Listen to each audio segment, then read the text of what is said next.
For this World Cup, we had 2.9 million tickets for sale.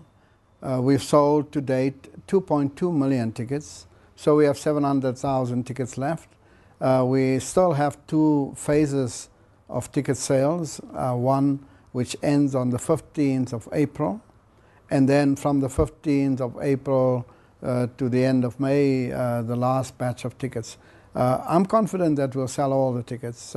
Yes, I'm happy with what we've achieved thus far on ticket sales. What the World Cup has done for this country is to make sure that this country has world-class infrastructure. If you look at the airport, for example, we'll have a speed train. We had 25 new hotels built. The roads are being upgraded. The event itself will be delivered in high-definition television. There are many new media platforms that will be used. Mobile television will be introduced.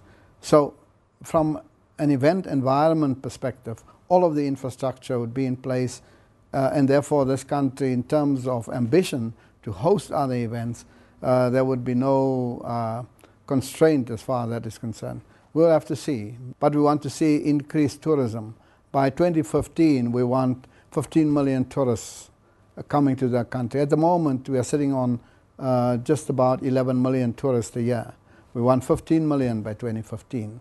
We want further investment, foreign direct investment, particularly in the sectors that will support this event: telecommunication, broadcasting, and all the other new media platforms that will be created. Then we also look at investment in transport.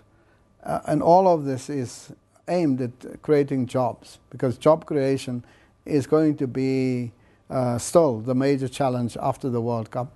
We hope that progress has been made in reducing the number of unemployed in South Africa. The other important issue, of course, is education. Not only in South Africa, but on the African continent. As part of the World Cup, we have the One Goal Project. And the One Goal Project is trying to address the serious shortage of schools on the continent. 40 million kids on the African continent have no schools to go to. You know, when I went to Japan to work with the Japanese, my own understanding was that the Japanese society is a very insular society. They don't embrace foreigners. They certainly don't have fun. After working with them in the Confederations Cup and the World Cup in 2002 in Japan, I left with a complete different impression and understanding of who the Japanese are. That yes, they are hardworking, yes, they are industrious, but they're also human. They have fun and wonderful people to engage with. Germany is similar. We had all of these perceptions around the Germans, and the German World Cup was a fun World Cup, huge celebrations in the fan park, and that also changed the image. But the German World Cup did the second thing. The division or the strain and stress between the Germans who were living in East Germany and the Germans living in West Germany. The World Cup took away those lines of division, and the Germans were just German again. When you looked at the East Germany in Leipzig, in Nuremberg, and Rostock, you saw German flags, which you didn't see before the 2006 World Cup. And so for South Africa too, we see that if we have 400 broadcasters in the country and more than 15,000 journalists, and they write stories every day about the country that is work, a country has delivered on its promises, and that will change the perceptions in the world.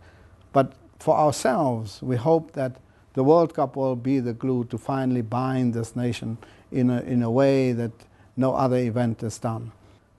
You know, you present the evidence, and you cannot argue against the reality. I can show you the Oliver Tambo International Airport, can show you the stadium next door, world-class infrastructure built by South African companies. So there's no further argument. And when people see these things, And we took 120 foreign journalists on a whole city tour. We took them to each one of the cities. All of them, when they left, had a different understanding of this country and its infrastructure and its ability to deliver. It's about managing our reputation.